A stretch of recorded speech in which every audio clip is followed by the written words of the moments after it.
ಅಯ್ಯಯ್ಯೋ, ಗಂಟೆ 8 ಕಳೆದೋಗಿದ. ಇವತ್ತಾದರೂ ಬೇಗ ಓದಿ ಫೋನ್ ಮಾಡು ಅಂತ ಹೇಳಿದ್ದ. ಅಯ್ಯೋ, ಫೋನ್ ಮಾಡದೇ ಬಿಟ್ಟಿದ್ದೀನಲ್ಲ ಇವತ್ತು ಕೂಡ. ಗ್ಯಾರಂಟಿ ಬೈತಾನೆ. ಹಾಂ, ಒಂದು ಕೆಲಸ ಮಾಡೋಣ. ವಾಟ್ಸಪ್ಪಲ್ಲಿ ನಾನು ಊಟ ಮಾಡಿದೆ, ನೀನು ಊಟ ಮಾಡಿದ್ಯಾ ಅಂತ ಹೇಳಿ ಗುಡ್ ನೈಟ್ ಹೇಳಿಬಿಡೋಣ. ಒಂದು ವೇಳೆ ಕೇಳಿದರೆ ನಾನು ಮೆಸೇಜ್ ಹಾಕಿದ್ನಲ್ಲ ಅಂತ ಹೇಳೋಣ.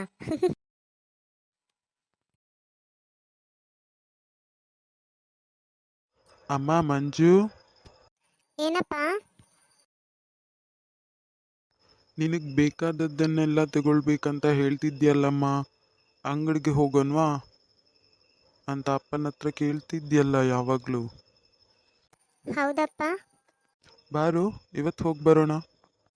ಈಗಲೇನಾ? ಹೌದಮ್ಮ, ಹೋಗಿ ಬೇಗ ಬರೋಣ. ಅಪ್ಪನಿಗೆ ಇವತ್ತು ಬೇಗ ಬೇರೆ ಕೆಲಸ ಮುಗ್ದಿದೆ. ಒಂದು 9 ಗಂಟೆ ಒಳಗೆ ಹೋಗಿ ಬರ್ಬೋದು. ಆದ್ದರಿಂದ ಸಂಬಳನೂ ಇವತ್ತು ಅಪ್ಪ ತಗೊಂಡು ಬಂದಿದ್ದೀನಿ. ಅದಕ್ಕೆ ಬಾ, ಮನೆಗೆ ಬೇಕಾದದನ್ನಲ್ಲಿ ಕೂಡ ತರ್ಬೋದಲ್ಲ. ನಿಂಗೇನೇನು ಬೇಕೋ ಅದನ್ನೆಲ್ಲ ನೀನು ತಗೊಳ್ಳೋ ಬೇಗ. ಸರಿನಪ್ಪ, 10 ನಿಮಿಷ ಕೊಡು. ಡ್ರೆಸ್ ಮಾತ್ರ ಚೇಂಜ್ ಮಾಡಿ ಬೇಗ ಬರ್ತೀನಿ. ಸರಿಮ್ಮ. ನನ್ನ ಮಗಳನ್ನ ಇವತ್ತು ದೊಡ್ಡ ಸೂಪರ್ ಮಾರ್ಕೆಟ್ಗೆ ಕರ್ಕೊಂಡು ಹೋಗಬೇಕು. ಅವಳಿಗೆ ಬೇಕಾದದನ್ನೆಲ್ಲ ತಗೊಳ್ತಾಳೆ ಆಗ. ಅಂಗಡಿಗೆ ಹೋಗೋಣ ಅಂತ ಹೇಳಿದ್ರೆ ಎಷ್ಟು ಖುಷಿ ನನ್ನ ಮಗು ಮುಖದಲ್ಲಿ. ರಾಜು, ಹಾಂ ಅಮ್ಮ. ಇದೇನೋ ಕೆಳಗೆ ಕುತ್ಕೊಂಡು ಬಿಟ್ಟಿದ್ಯಾ? ನಿನ್ನ ವರ್ಕ್ ಎಲ್ಲ ಮುಗಿಸಿದ್ಯಾ? ಮುಗೀತಮ್ಮ. ಹಾಗಾದ್ರೆ ಬಾರೋ ಅಮ್ಮನ ಜೊತೆಗೆ ಅಂಗಡಿಗೆ. ಯಾವ ಅಂಗಡಿಗೆ ಅಮ್ಮ? ಅದೇ ಸೂಪರ್ ಮಾರ್ಕೆಟ್ಗೆ ಕಣೋ. ಮನೆಗೆ ಬೇಕಾದದನ್ನೆಲ್ಲ ತುಂಬ ತಗೊಳ್ಬೇಕಿತ್ತು, ಹಾಗಾಗಿ.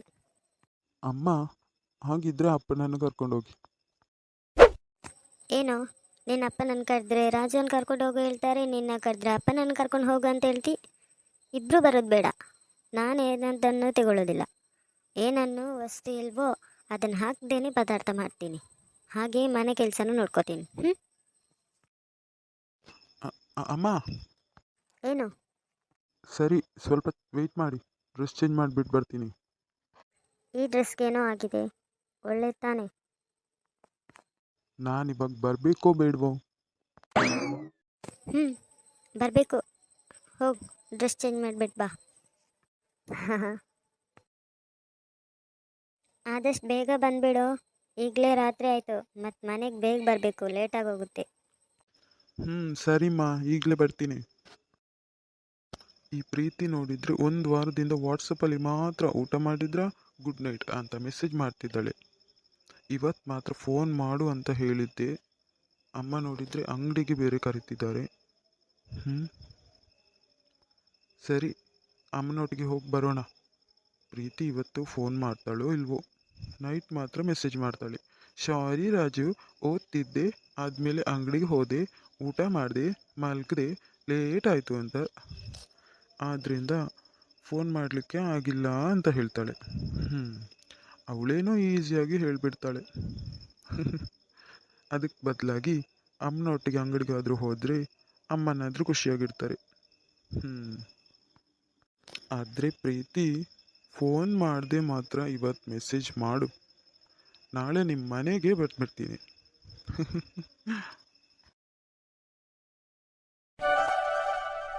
ಅಮ್ಮ, ಬನ್ನಿಮ್ಮ ಬೇಗ. ಎಷ್ಟು ಹೊತ್ತಿಂದ ಕಾಯ್ತಿದ್ದೀವಿಲ್ಲೇ. ಹೌದು ಕಣೆ, ಅಂಗಡಿಗೆ ಹೋಗೋದಂತ ಹೇಳಿದರೆ ಮಾತ್ರ ಮೊದಲಾಗಿ ಬಂದು ನಿಂತುಬಿಡಿ ಇಬ್ಬರು. ಅಮ್ಮ, ನನಗೆ ಬೇಕಾದ ಕಾಸ್ಮೆಟಿಕ್ಸ್ ಎಲ್ಲ ತುಂಬ ತಗೊಳ್ಳೋದಿದೆ ಅಮ್ಮ, ಅದನ್ನೆಲ್ಲ ತಗೊಳ್ತೀನಿ. ಅಮ್ಮ, ನನಗೆ ಸ್ನ್ಯಾಕ್ಸ್ ಐಟಮ್ ತುಂಬ ತಗೊಳ್ಬೇಕಿದೆ. ನನಗೆ ಬೇಕಾದನ್ನೆಲ್ಲ ನಾನು ತಗೊಳ್ತೀನಿ. ಎಲ್ಲವನ್ನು ಹಾಕಿದರೆ ಮತ್ತೆ ಯಾವುದನ್ನು ತೆಗೆದುಕೊಳ್ಳಲ್ಲ. ಅದಕ್ಕೆ ಈಗಲೇ ಹೇಳ್ತಿದ್ದೀನಿ, ಬೇಕಾದನ್ನು ಮಾತ್ರ ತೆಗೆದುಕೊಳ್ಳಿ ಈಗ. ಅಮ್ಮ, ತುಂಬ ಖರ್ಚೇನು ಮಾಡಿಸಲ್ಲ ಅಮ್ಮ, ಬನ್ನಿ. ಬೇಕಾದದನ್ನು ಮಾತ್ರ ತಗೊಳ್ಳಿ ಅಂತ ಹೇಳ್ತಿದ್ದಾರೆ. ನನಗೆ ಬೇಕಾದದನ್ನು ತಾನೇ ನಾನು ತಗೊಳ್ಳೋದು. ತಗೊಳ್ಳೋದೆಲ್ಲ ನಂಗೆ ಬೇಕು ತಾನೆ. ಅಮ್ಮ, ಎಷ್ಟು ಬ್ಯಾಗ್ ತಗೊಂಡಿದ್ದೀರಾ? 2 ಕಣೆ, ಸಾಕು 2 ಬ್ಯಾಗು. ಯಾವಾಗಲೂ 2 ತಾನೇ ತಗೊಳ್ಳೋದು. ಅಮ್ಮ, ತಿಂಗಳಿಗೊಮ್ಮೆ ನಮ್ಮನ್ನು ಪ್ರೀತಿಯಿಂದ ಅಂಗಡಿಗೆ ಕರ್ಕೊಂಡು ಹೋಗ್ತೀರಲ್ಲ, ಅದು ಈ ಬ್ಯಾಗ್ ಎತ್ತೋಳಕ್ಕೆ ತಾನೆ, ನಿಜ ಹೇಳಿ? ಹೌದು ಕಣ್ರೆ ಪ್ರೀತಿ. ಅದು ನಮಗೆ ಗೊತ್ತಿರೋದು ತಾನೆ, ನೀನು ಬೇರೆ ಕೇಳಿ ಬೇರೆ ಕನ್ಫರ್ಮ್ ಮಾಡ್ಕೊತಿದ್ಯಾ? ಸರಿ ಸರಿ, ಬೇಗ ಬನ್ನಿರಿ. ಅಪ್ಪ ಬರೋ ಮೊದಲು ಮನೇಲಿರಬೇಕು.